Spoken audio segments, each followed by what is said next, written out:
Okay, the last thing I want to talk about concerning this assignment, when was he born, with Geoffrey Chaucer, in which I sent you online to find information about this man and when was he born, is that I knew you would run across, the assignment said you had to find 4 online sources. Now, online material is getting more and more credible as time passes, and you're always going to be able to find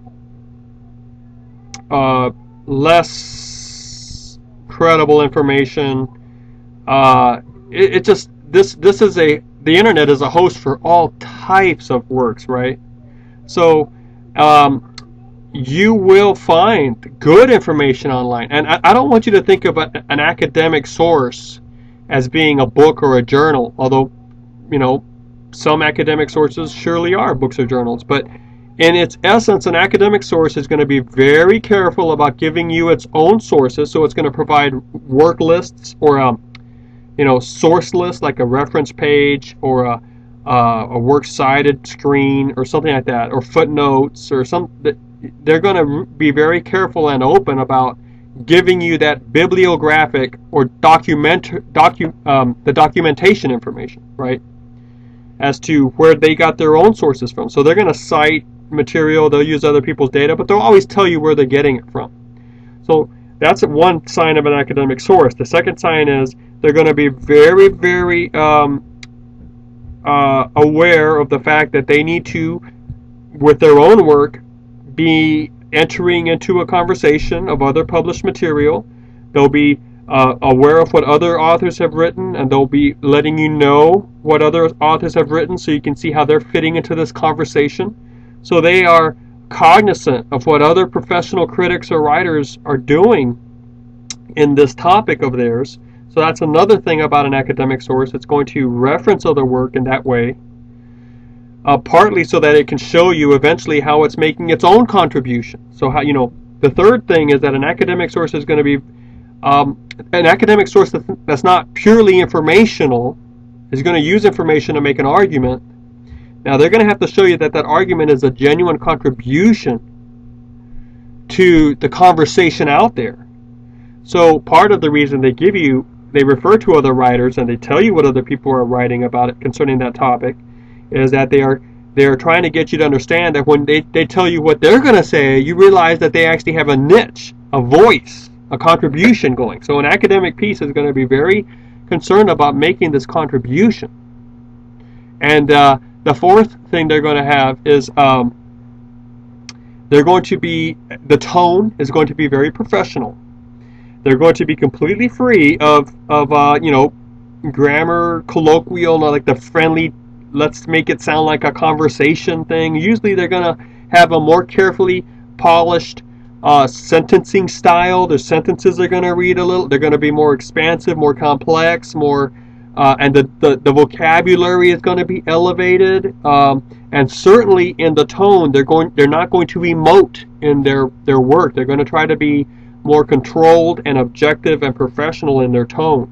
So in other words, they're not trying to make their point by volume, just by yelling and improper ways like that, but they're going to let the data and the logic and the definition and the reasoning speak for themselves in their work to make their case. So those are the signs of an academic piece. It has really very little to do whether it's bound or not. So, some blogs can be highly academic, some documentaries, some films can be highly academic.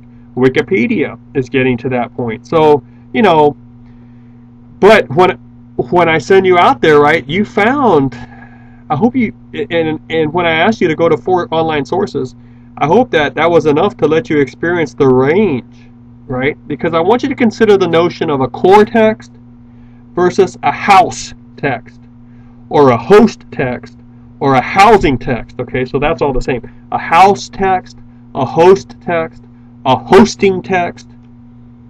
I don't know, I guess you can call it a platform text. But what I'm saying is a website that exists as a website, but then they have articles in the website. So they're like the host site, and the article is just brought in, and that's really the core text. So you might have found the actual information in paragraphs that look very similar from each other as you went through the gamut or the selection of the websites you found. So the actual core text was basically the same. They gave you the same information. They told you it was here in this place in England. It was during this time roughly. Here's the name of his dad. Here's the name of his mom. Here's this. Here's that. But then when you looked at the actual website that had that, you would then be looking at the house text. Now again, a text is anything that uses symbols to convey a message, right? And the symbols need to be in some sort of fixed form that can be replayed, copied, and accessed by multiple people. So a website is a text. This video is a text. So when you look at that actual information about Chaucer, you were looking at the core text, right? But then think about where you found it, the site. That would have been the house text. Now what I'm trying to say is that although the core text may have been the same for many of these, the site text or the house text may have changed drastically. So, you know, in Wikipedia, because I think they're still ad-free, you know, you have a lot of white space, and you have a lot of that's basically it. I mean, there's okay, so there's that house space, right? But now let's talk about that other website that had like 3 ads for insurance agencies, and there's like, do you need a date for prom? And then there's like this bikini-clad girl down here, and then there's this old an advertisement for a health product, and you're like, what is all this stuff? You know, and it's all on the side, right? And then the site had a name like lifeslittlemysteries.com or Funny House Joe's, or, you know, some weird site name, and as opposed to, say, Chaucer.org or something, or you know, maybe there's an official Chaucer Society website, and so it's chaucersociety.org or .com. And okay, what I'm trying to say is that although the information in the core text, those little paragraphs that appeared on both of those sites, basically identical, what it's going to look better on your paper or in your research when you have to cite the thing, if you decide to cite it, if it weren't common knowledge. Life'sLittleMysteries.com or ChaucerSociety.org, the Chaucer Society one, or upenn/Chaucer.org.com.edu. That's going to look better than, you know, funfactsaboutLiterature.com. It just looks more professional. Now the actual information may in fact have been identical, but you have to be aware of how you're presenting yourself in your research or in your work. And I would much rather see someone say, I've got this from this website, and the website, if I had 2 choices, all things else being equal, and I just knew one website had more clout to it, was more established, would be better received by my audience as being a credible site, even though the actual information on both of those sites was the same. It's a no-brainer. I'd go with anything that gave me an advantage with being correctly received by my audience. So, you know, when I want to tell you, think about the actual sites you found the information on, okay? And some house sites, even though the actual information is the same, they're just going to look better in your work. So so now here's some ways you can apply this. If you actually only found it in one site, but you realized that site, although the information was probably accurate, just was a corny sounding site, see if you can find the same information then from another site that looks a whole lot better. Or if that one site refers to a book or an article and you can't find another site that does, just get the article and just refer to it as an article. And if you actually get the journal article or the magazine article, now you're dealing with a magazine or a journal, not the corny site you found the magazine on or the article on. So that's one way you can use that to your advantage, this notion of house sites versus core site, house text versus core text. And here's something that you must keep in mind when you're dealing with the internet. And it's a, you know, this is a big, huge, heavy ball rolling downhill. There's no way you can stop the momentum of the internet, or it's a train on its track and it's going places. All right, so you may as well get on board, because this is just such a powerful search tool. But the thing is, many websites do not exist primarily to give you information about something.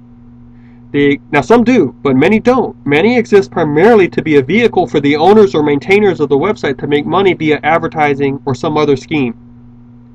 So many exist only as a vehicle to generate income for somebody, even if it's supplemental income. It's income nonetheless. So if that's the case, they're not too interested. I'm just asking, think about where the vested concern of the person making the website or maintaining it is going to lie. If in fact it's Chaucer Society, and they are trying to maintain a research resources online for people, their concern might be the actual information. If it's Life Little Mysteries and they've got all these ads about deodorant and I don't know what else, their vested concern is not Chaucer, okay? It's getting you to click on those ads. So they're going to be the potential is there for them to be a little less rigorous with their data, because they're not primarily saying, oh, we've got a reputation to maintain, we got to be really careful with our literature, with our actual information. They're like, well, I don't care. As long as they get to this page and start doing some clicking, we can show that, or even if they just open this page, we can say that the page is getting traffic, and then we can set our prices for the ad space on that page. So who really cares about the data? We just want them to open the page at least once. See? So the vested concern might be different. And when you go to a site that has a ton of ads on it, you got to be careful. I mean, the information might be okay, but I would just say they're not going to have as much concern as far as like maintaining it, updating it, correcting errors on it, if they're actually creating the content. Now, if they're copying and pasting it from another place, they might have copyright issues. And I would say, why don't you try to copy and paste to see if you can find a better site, so that you can get away from all that ad stuff. All right, it's just a flag that might it's a sign that might really bespeak or betray or it might just be a sign of some shoddy handling of the data. And I wonder how many of you actually found a very right on, very specific statement. Chaucer was born on 1343, and it was actually in a site full of these ads, because they just had to get that article up, and they weren't too concerned about the rigors of properly presenting data. They just needed content up there so that they can work their ads. It's a notion worth considering.